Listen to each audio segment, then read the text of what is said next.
Hello, my name is Tiandre Hamilton, and this is my final for biology, Baldwin College. Um, I hope everybody's having a great day. Forgive me if you see me looking to the left and right. I have some notes here that I want to make sure I can stay on point with um, what I'm trying to explain here. So, I was given two subjects, which is um, cellular respiration and chemistry. So I'm going to start with chemistry because I have a cool model that I want to go into that's going to kind of segue everything together.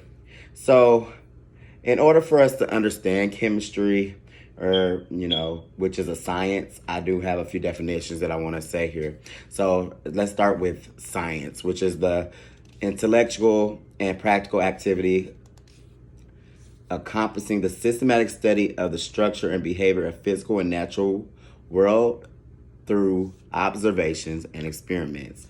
So that brings us into what is chemistry. And chemistry is basically a branch of science that deals with the identification and substances of which matter is composed. This investigation of properties and the ways in which they interact, combine, and change, and use these processes to form a new substance. So if you hear that definition about chemistry, it's about things changing, how they evolve. And I'm going to get more into that as I go along in this video. Of course, the course that we're in is biology. So in order to understand biology, you have to know what science is and chemistry is, and then because biology is also a branch off of science. So biology is the study of life. It is a portion of science which means knowledge. The study comes from the scientific, it comes from using a scientific method, which I'm going to get into as well, which is, again, experiments and observations. So, as we discuss a few things, let's kind of go through the channels of what this process is about. So, of course, I told you what biology is. That's kind of the first of everything. And then, of course, like I said, in order to get the results that you need, you're going to have to apply the scientific method. And within the scientific method, you're going to create some questions that are going to help you to find out what your theory is that you're trying to come up with. And you're going to end up needing life science and physical science.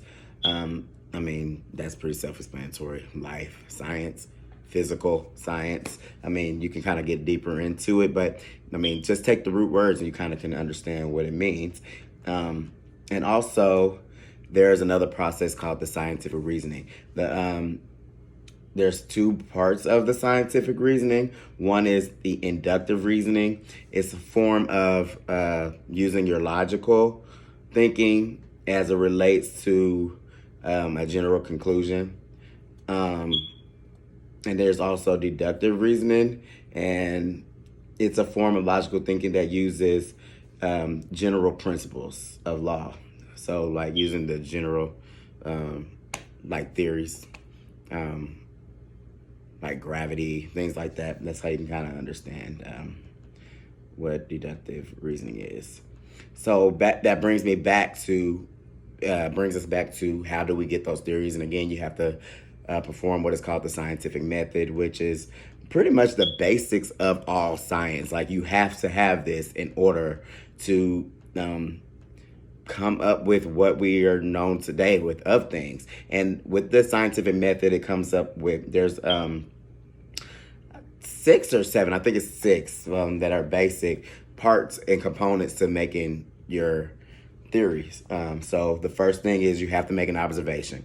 What is an observation? In layman's term, picking up a book, before you open it, you might observe it, look at it, feel it. That's making your first observation.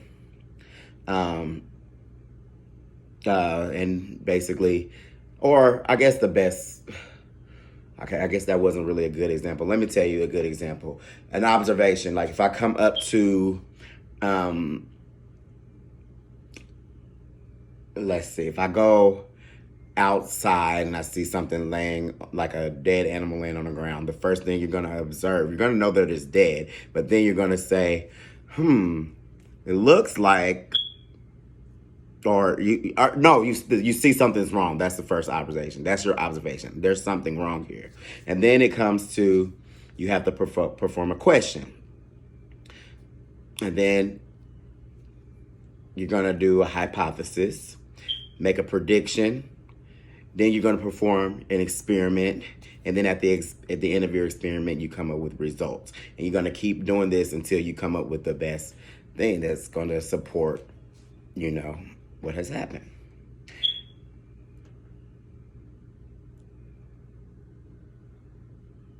And within that process, you're going to be doing different forms of science, which is called, there's two different types of science, which is basic science.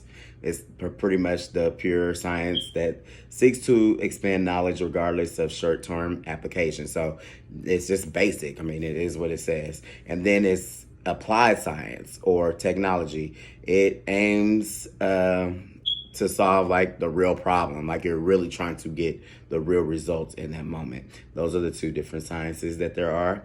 I'm going to kind of jump along because we kind of pretty much talked about much of everything, because it's really all within the scientific method. That is the main key parts of it.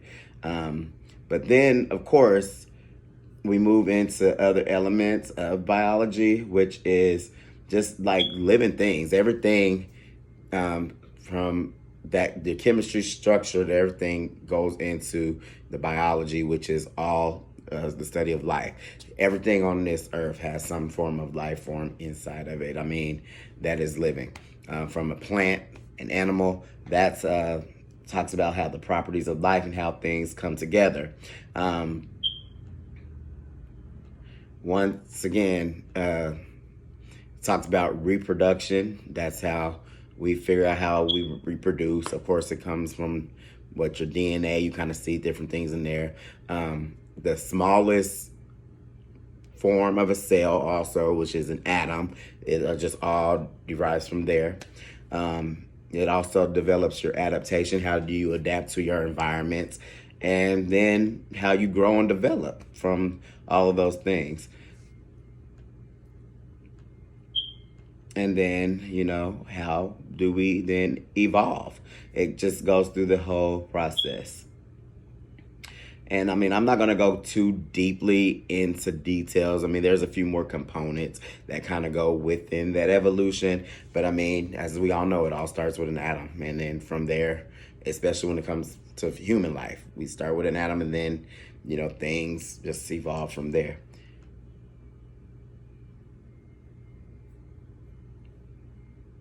And then I'm going to go ahead and go into my next topic, which was the cellular respiration.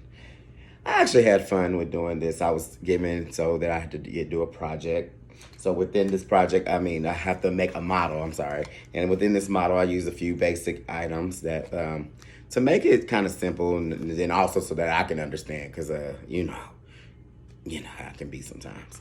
But I got the some toothpicks, and set that back there. Some spray paint, and I also use a few foam balls, and you're gonna see that here in a second. Let me pull up my notes here because I don't want to get off track. I feel like I've been rambling a little bit.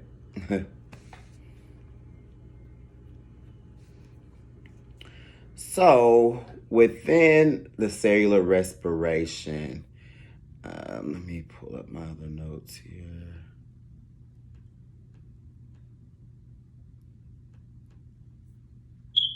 I do apologize for the brief pausing here. I just don't want to miss anything.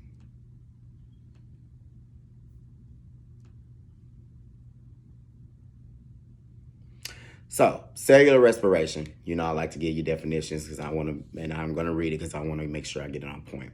It's the process of a cell catabolism in which cells turn food into energy in the form of the ATP process. In this process, glucose is broken down in the presence of a molecular, I'm so sorry, I can't pronounce the word right. Okay, so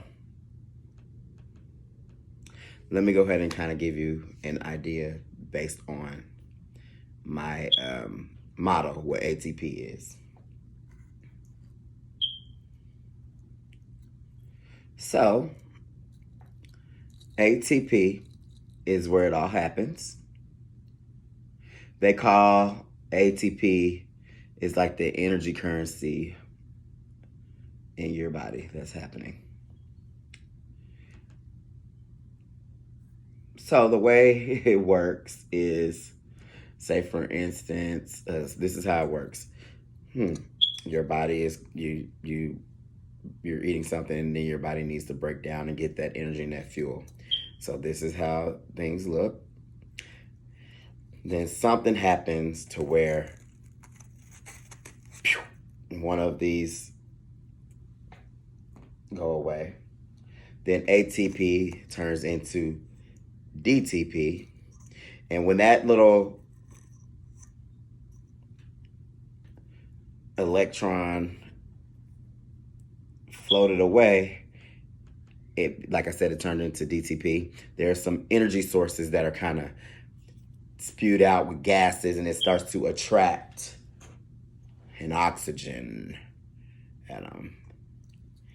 And then your DTP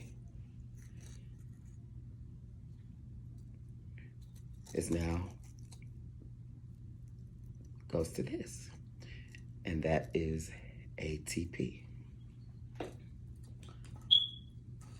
And that's how cellular respiration works. So let me go ahead and kind of talk a little bit more deeper into that. So there's three components into the ATP process. I don't want to miss anything, so I am going to be, like I said, keeping track of everything. So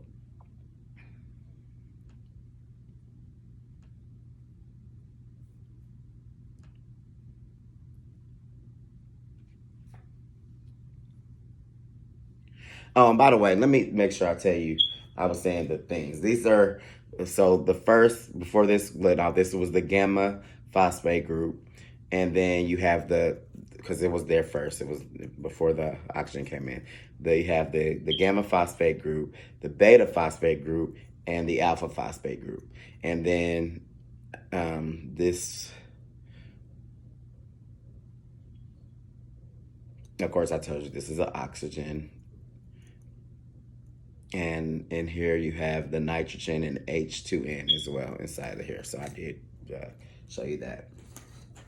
I'm sorry I'm fumbling. I just don't want to miss anything here for you, everybody. So within that process, like I said, there are 3 steps to it. So I'm going to tell you how that happens.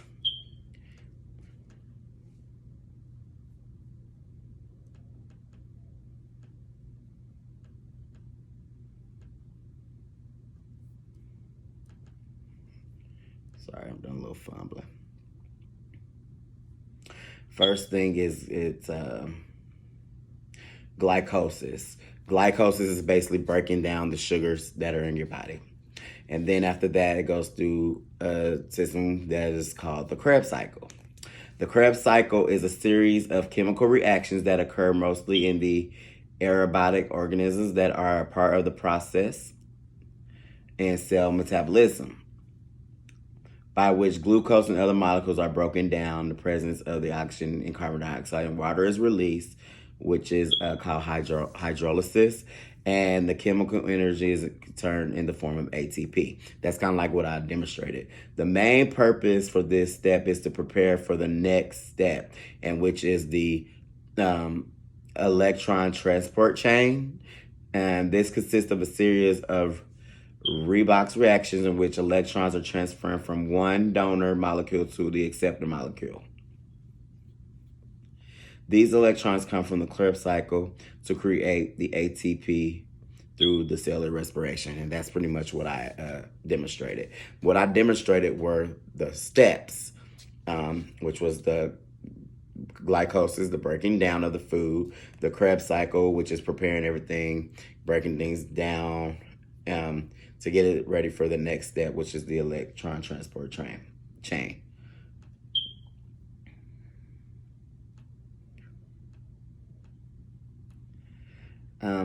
I don't want to go too much more deeper in everything because it gets too complex. But with that model that I showed you, that's pretty much the process into the cellular respiration system. And I'm going to kind of stop it right there because I don't want to get anybody confused. And that is pretty much my final, and I hope that it was suitable for everyone to understand. Thank you.